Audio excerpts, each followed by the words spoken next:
Santi Aldama, year 2, regular season officially done. We're heading into playoffs. Let's get a overall, how are we feeling start? I'm feeling pretty well. Excited for the playoffs. Obviously, this was my first real season playing real minutes, so I think it's been a lot of learning, a lot of adapting again.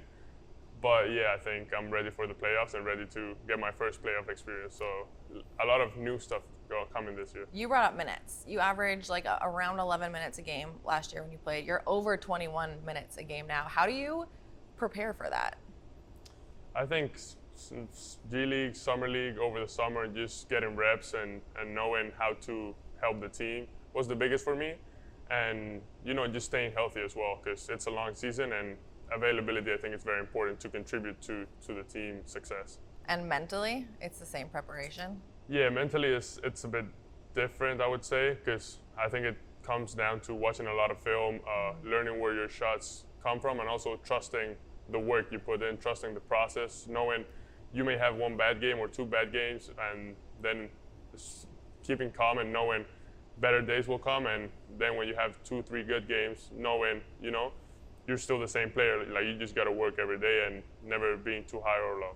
I've heard a lot of guys talk about that, the 82 game thing, and like being able to lose a game and move on, because it's so different from college where, you have such a small number of games. And that is like a very like vet thing. And I think one of the outside people are critical that the Grizzlies don't have like quote unquote vets, right? Even though there's guys who have been in the league 6, 7, 8 years. Who is the vet that you have leaned on the most in your 2 years here? I would say Steven is probably the one I'm the closest to. And, we talk a lot. We go out, have dinner a lot. But also Tyus, I think he's a very smart player and, gives a lot of good advice. The bug just landed on my face. Did you see that? No. Okay, let's talk about winning then, because playoffs are coming up. Still kind of buzzing around. Yeah. You can see it, right? Where's The that? friggin' bug. I don't see it. Hey, it's got, okay, continue now. Now that I'm done being attacked, let's talk about attacking the playoffs. Playoffs coming up. Tell me the mentality, because you have seen the Grizzlies in the playoffs last year. There is a switch. Like, playoff basketball is different than regular season basketball. Every minute means more. We're in like the play-in where like you literally can lose and be out. What's the mindset heading into this year's playoffs? I think discipline is a big part of it, and just attention to detail, because like you said, every possession, every minute, I think throughout the regular season, you see stretches where teams kind of just like are on like cruise control, even though it's not something, we really talk about, but it's like sometimes you have 4 games in 6 days, stuff like that.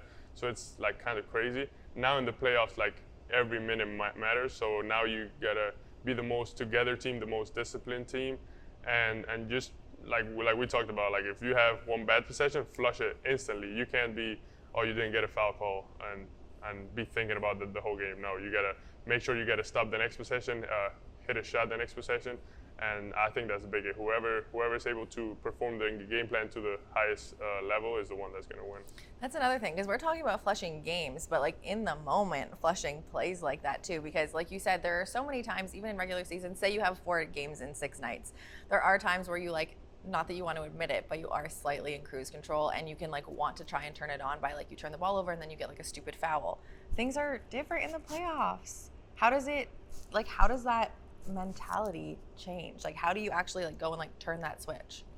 Yeah, I think it's winning time. Even though we always want to win, I think the playoffs it's like win or go home, literally. So, it's the first team to win 4 games, and every game matters. And obviously, it's different playing one game after winning than after losing, because like it's not the same being up 3-2 than being down 3-2.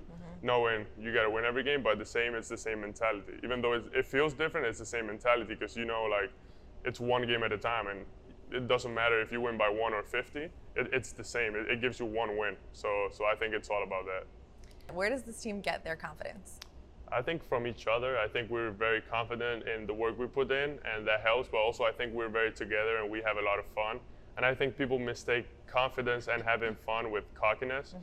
And it's, there's obviously need to talk about a lot of different stuff. But I think the group we're having here is very, very unique, very good, and we just love each other. So I think that's what makes it so fun to like watch our basketball, but also play our basketball.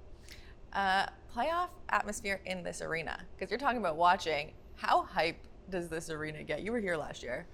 Yeah, it's crazy. Obviously, the fans are super into it. We got all different types of songs and stuff like that. And I remember walking into my first playoff game, I didn't really know what to expect. And obviously, I did not play, but I was there, and it was just like, I remember I felt like the floor shaking kind of. And everybody, it was like my ears were popping, and it was just crazy atmosphere. And I think that's why we're so good at home, because the atmosphere here is good, but in the playoffs, it goes to another level. Yeah, how important was it you guys were second in the West for quite a while and then before locking it in, but how important was it to get home court advantage when you know that you guys have protected home court this season better than anyone in the NBA? Yeah, I think it's key. It gives you a slight advantage, and that's what you want, especially because you play the first 2 games at home, but also in case of a Game 7, you play at home. And we've struggled on the road, that's no lie, but I think we've gotten better, and getting that road mentality switch on took us a while, but I think we've gotten it there. So we know in order to win at the next level, meaning playoffs, we need to be good on the road, but having this energy at home helps us because we know what we're capable of at home, and we know we're going to protect our home court, and just going on the road, we got to keep that and feed from the fans, even though we're away. And away will be versus the Lakers in the first round. I have never been to Crypto.com Arena, the former Staples Center. Yeah. What's it like to play there? I think I played in the Staples and in the Crypto.com. So, it's good. It's a unique stadium. I think it's a historic stadium. Obviously, seeing great players up there, it's emotional, and I think it's going to be a great atmosphere. Obviously, never played against them in the playoffs, so really looking forward to see how that pans out. But especially getting wins and playing our basketball there, I think that's key.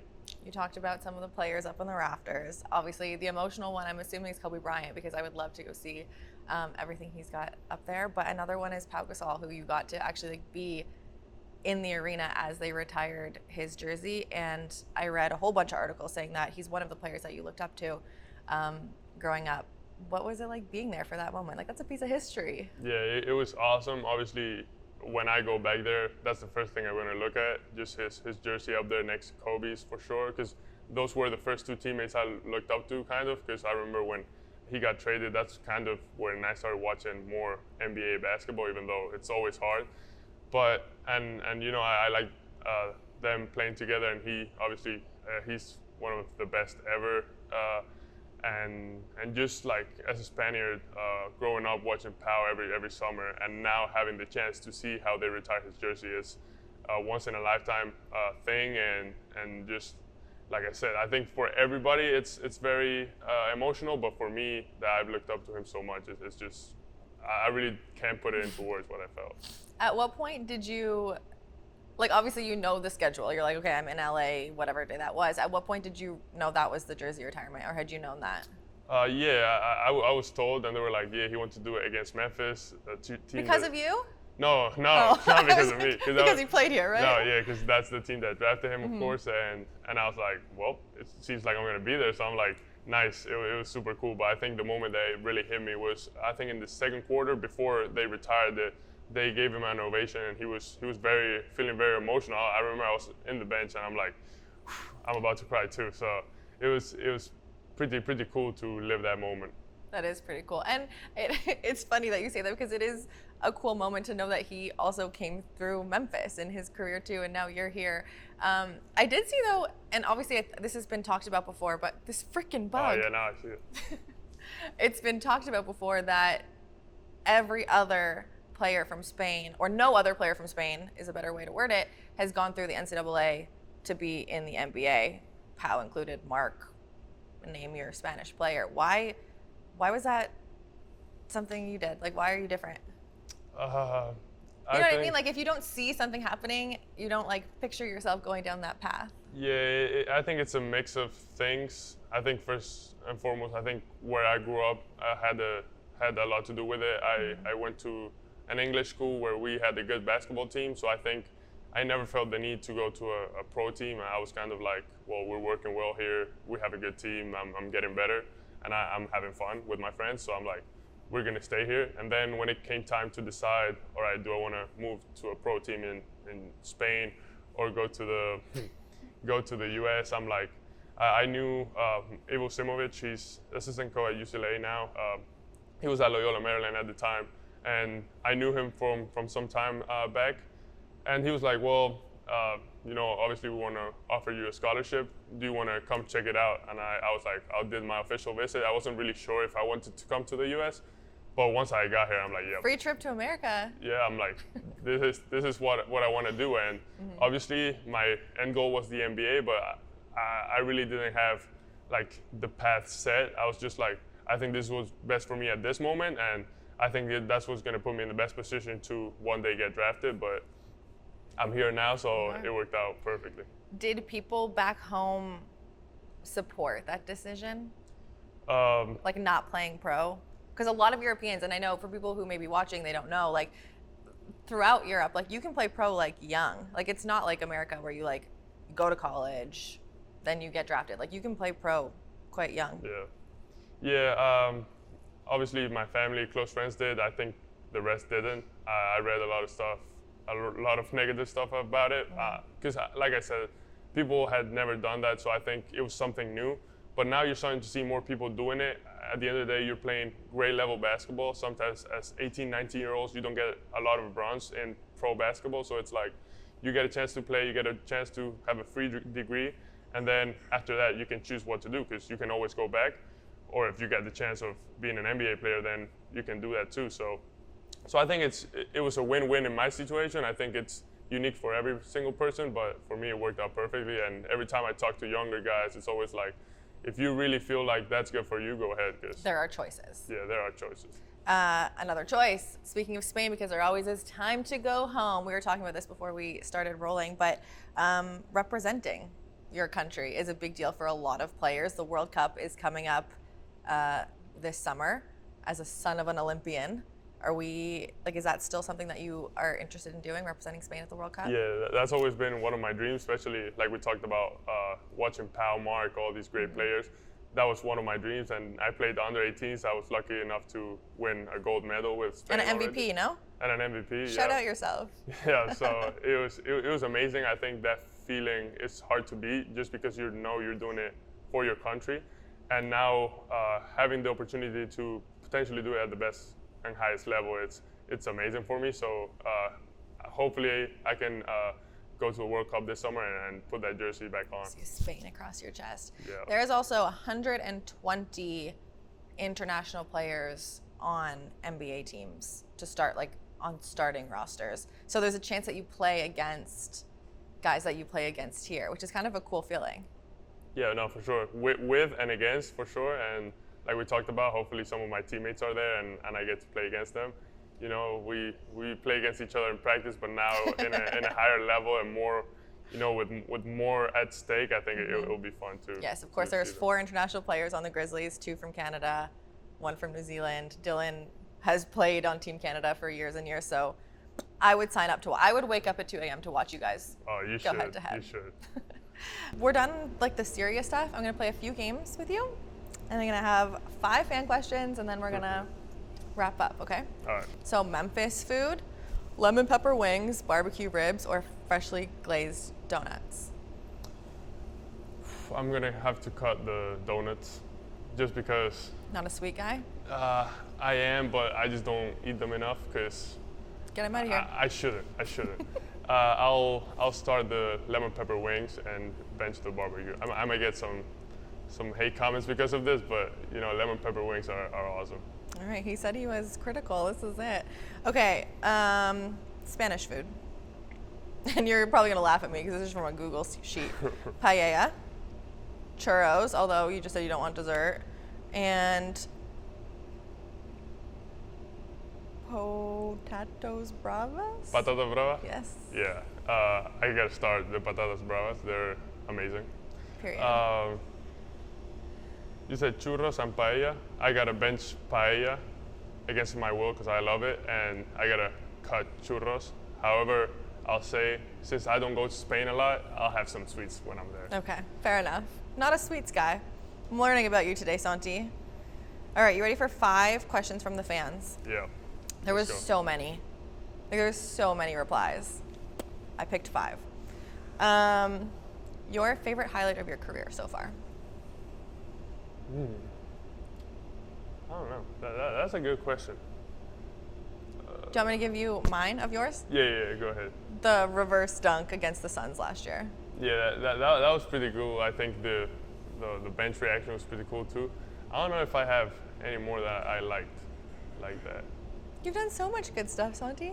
I know, but I forget. Like sometimes I watch film back, I'm like, ooh, what That was happened here? Yeah, it's kind of random. Yeah, I would have to say the reverse Okay. dunk. I can, nothing can top that up the top of my head. Okay. That one was a pretty iconic dunk. Okay. Ooh, when are you going to take center stage in the pregame walkout dance?